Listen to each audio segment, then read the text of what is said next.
মা বই নকলরে আল্লাহ কনসিডার দিছেন রমজান শরীফের রোজাও যদি হয় আর এই মহিলা যদি হায়েজওয়ালি হয় নেবাজগ্রস্ত হয় রোজা রাখতো না তবে রোজার কাজা করা লাগবো নামাজের কাজা করা লাগতো না সুবহানাল্লাহ হোকা সুবহানাল্লাহ নামাজের কাজা করা লাগতো না কিন্তু রোজার কাজা করা লাগবো এখন আপনি কই প্রশ্ন করতে পারেন তে রোজার থাকি তো নামাজের গুরুত্ব বেশি মর্যাদা বেশি ঠিক না নি হোকা তাহলে নামাজের কাজা নাই এখানে আসা নাই আমাদের আয়েশা রাদিয়াল্লাহু তাআলা ফরমায় আমরা এইভাবেই নির্দেশিত হয়েছি আল্লাহ রসুল এইভাবে আমরা নির্দেশ দিছি তার একটা বিশেষ কারণ হইল যে রমজান শরীফের রোজা বছর একবার হোক রমজান শরীফের রোজা বছরও একবার নাইনি নবীজি ফরমাইছেন মহিলাসকল জান্নাত যাইতে হইলে 60টা গুণ থাকলে তারা ডাইরেক্ট জান্নাতে গিয়ে ঢুকে যাবে আবু দাউদ শরীফের হাদিস নবীজি ফরমাইন মান সাল্লাত খামসাহা ওয়াসামাত শাহরাহা ওয়া আতাত বালাহা ওয়া সানাত ফারজাহা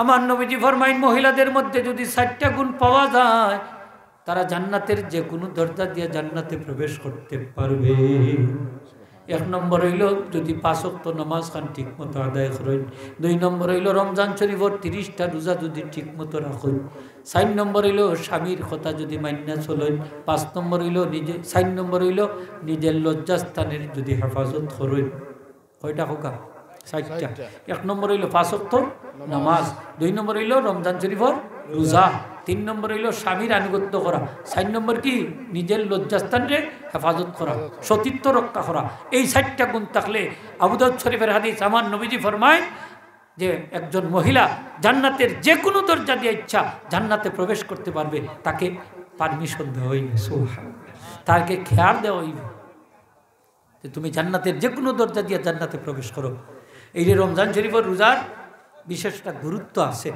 যেটা বছরে যেহেতু একবার এই জন্য মহিলারা যদি বিশেষ বেমার অবস্থায় রমজান শরীফের মাস পাই যে রোজাগুলা খাজা হইব রোজাগুলা ছুটি দিব ওগুলার খাজা আদায় করবা কিতা আদায় করবা হোগা খাজা আদায় করবা এটা মাসালা মনে রাখুন যান এখন কোনো মানুষ যদি রমজান মাসে বেমার ভরি যায় এলা ফলন্যানি মাঝে মাঝে বেমার যতটা রোজা ছাড়বা রমজান বাদে অতটা রোজার খাজা করবা হোকা কিতা করবা কাজা করবা এটা একটা মাসলা বিশেষ মাসলা সামনে তো রমজান শরীফ আসা না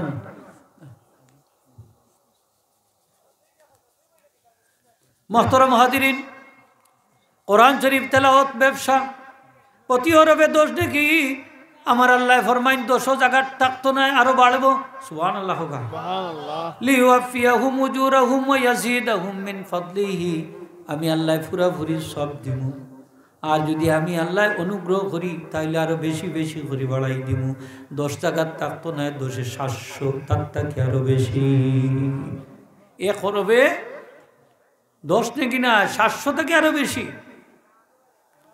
কোরআন শরীফের মধ্যে ই ফজিলত আল্লাহ দান করে দিয়েছে আলহামদুলিল্লাহ সূরা বলকা নবীজি ফরমাইন তাদিলু সুলুসাইল কোরআন সারা কোরআন শরীফের 3 ভাগে ভাগ করার পরে 2 ভাগ পড়লে তেলাওয়াত করলে যে সওয়াব আলহামদুলিল্লাহ সূরা পাঠ করলে সমান সুবহানাল্লাহ সুবহানাল্লাহ নবীজি ফরমাইছেন কুল হুয়াল্লাহু আহাদ সুলুসুল কোরআন সূরা ইখলাস কোরআন শরীফ 3 ভাগের 1 ভাগের সমান সব হোগা সুবহানাল্লাহ 3 বার কুল হুয়াল্লাহু সূরা বললে এক খতম কোরআন শরীফের সব হয় আমার নবীজি ঘোষণা দিলা যে যারা সকলের আগে কোরআন শরীফ খতম করি আমার কাছে উপস্থিত হইবা তান গেছে আমার মেয়ে ফাতেমারে বিয়া দেবে জান্নাতের মহিলাদের সর্দারনি খাতুনে জান্নাত ফাতেমা রাদিয়াল্লাহু সকলে বেহুশ হইয়া পড়াত লাগছে আলী রাদিয়াল্লাহু তাআলা আইসই দেখো নকলে পড়া সেও খেল ভাই দি সাওয়াত নাই জিকাইন ভাই কিতাল লাগি পড়ো সেও মাতুই না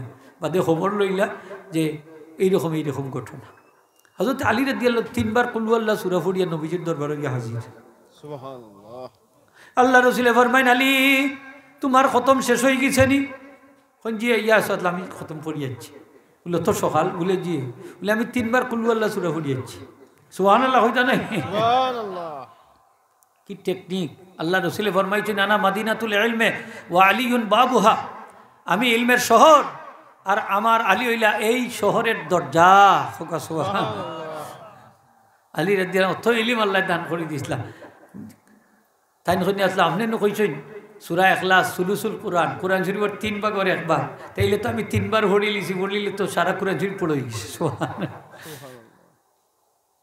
তান গেছে আল্লাহ রসুলের মেয়ে হযরতে ফাতেমা রাদিয়াল্লাহু তাআলা আনহার শাদী দিছে।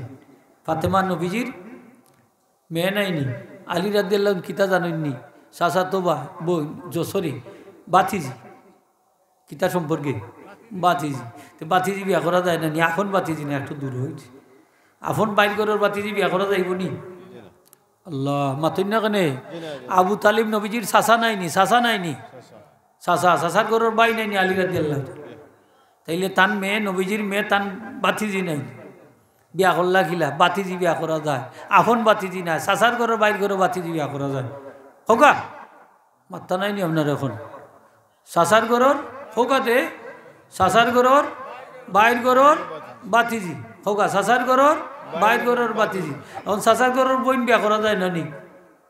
হোকাতে যায়। তো বোন যদি বিয়া করেন তার বাতিজি বিয়া করতে পারত না। হিনো একটা কথা আছে বুঝছেন, বোন বিয়া করলে আর বাতি বিয়া করতে পারত না। তখন ফুফু বাইজি হয়ে যায়, কি একসাথে একত্রিত করা নিষেধ, আদি শরীফ আইছে। এটা মাসালা আছে, খেয়াল করে বুঝন যান। বলে এক হুজুরে ওয়াজ হইয়া গেছেন কি বাতিজি বলে বিয়া করা যায়, হ্যাঁ বাগনি বিয়া করা যায় না নি? আফন বাগনি ফারতা না, হোক আফন বাগনি ফারতা না, একটু হরাই লইলেও ফারবা, কোনো অসুবিধা হোক। আমার লোক অসুবিধা, নাতিন বিয়া করা যায়নি? ও আল্লাহ, আপনার বাইর গরোর আফন বাইর গরোর বাতিজির গরোর নাতিন বিয়া করতে পারতাম না, কিন্তু চাচার গরোর বনির গরোর বাগনি হোকা, চাচার গরোর বনির গরোর বাগনি বিয়া করতে পারবা। তবে বোন যে করলে আর বাগনি বিয়া করতে পারতাম না, বুঝাইতাম পারছি না হোকা, দিয়ে জন এখানে করা দিচ্ছে বাগনি বিয়া করতে। চাচার গরোর বাইর গরোর বাতিজি, বাতিজির গরোর মেয়ে নাতিন নাইনি, নাতিন বিয়া করতে পারবো।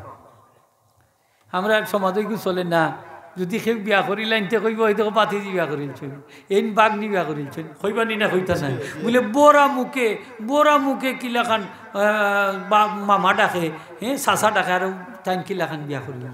আপনার সমাজও আছে ছাত্রীরে বিয়া করলে কই ইয়া আল্লাহ, ছাত্রী বিয়া করিলছেন হুজুরে, হ্যাঁ তাই নইলা বাহল্লা খান, তাই মেয়েরে তান ছাত্রীরে বিয়া করলা গিলাম, ছাত্রী তো তানোর মেয়েল্লা খান, কইনি না কন্যা হোক, ছাত্রী মেয়েল্লা খান মাত্তা নাই নি আপনারা?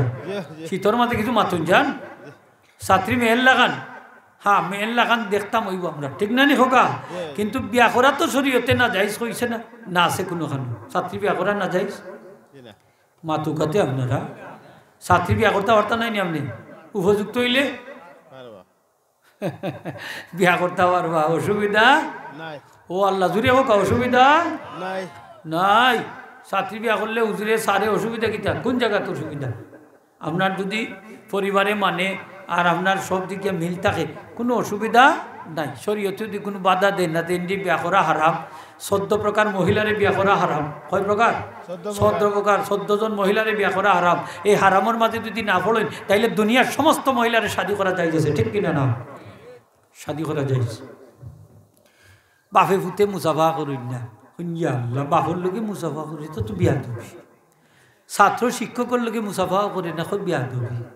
সে কইছে বিয়া দেবিটা তো সুন্নত, খাটির সুন্নত, খাস সুন্নত। জি, উস্তাদর লোকে ছাত্র মুসাফা করতে পারেন, বাপের সাথে ছেলে মুসাফা করতে পারেন, স্বামী স্ত্রীর সাথে মুসাফা করতে পারেন, কোনো অসুবিধা নাই, বরং সুন্নত। সুবহানাল্লাহ হোক।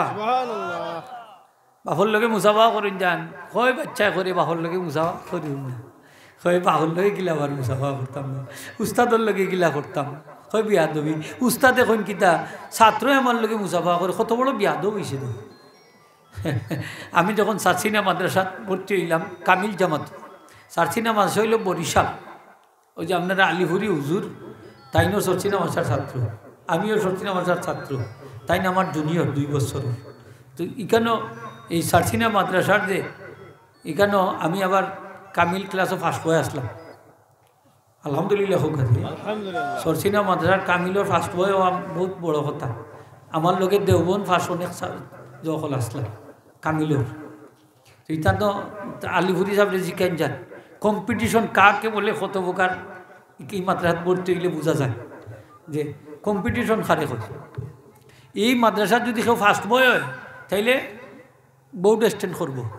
আমিও আল্লাহর মধ্যে স্ট্যান্ড করছিলাম 1 নম্বর, আলহামদুলিল্লাহ হোক। বউটা কামিল তাফসিরে স্ট্যান্ড করছিলাম, আস্তা বাংলায় সব ফার্স্ট হয়েছে।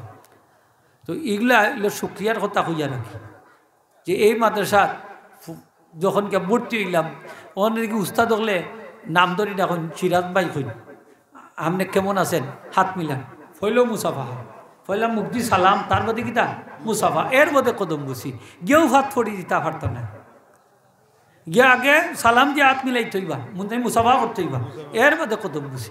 আর আমরা কিতা চালু করছি জানুননি, মুখ না মুখ দিয়েও হয় না, গিয়েও ফুটি যায়, গিয়েও ফাত ফড়ি যায়, হেম বল দে আসেনি না নেই মাতুকা আপনারা, গিয়েও ভাত ফড়ি যায়। খেয়ে কই যে আপনি ভাত ফড়তা হইলা, হইলা মুখ দিয়ে সালাম দিবা, নবীজির সুন্নত, আর সালামের পরিপূর্ণ তৈল মুসাফাহা, তারপরে কদম বুসি, তারপরে মুআনাকা, ঠিক কিনা না হোকা, কদম বুসি। আর মুআনাকা হইল কোন সময়, মুআনাকা হইল আপনি সালাম দিলা মুসাফা, এর বাদে মুআনাকা, ঠিক না নি? মুআনাকা সব সময় নাই, কোনো মানুষ যদি অনেক দিন পরে দেখা হয় অথবা কেউ বিদেশ থাকি আইসেন না অনেকদিন বাদে, তখন না আপনি মায়া মহব্বতে গিয়ে জড়াইয়া ধরলেন। বুঝাইতাম পারছি না হোকা, বুঝাইতে পারছি। গেপস হয়ে যা কয়েকদিন পর দেখা হয়েছে, বস মুআনাকা একটা হলো মোহব্বত পারলো, ঠিক না নি? হ্যাঁ, পয়লা গিয়া সালাম দিবা, হোকা পয়লা গীতা হোকা সালাম।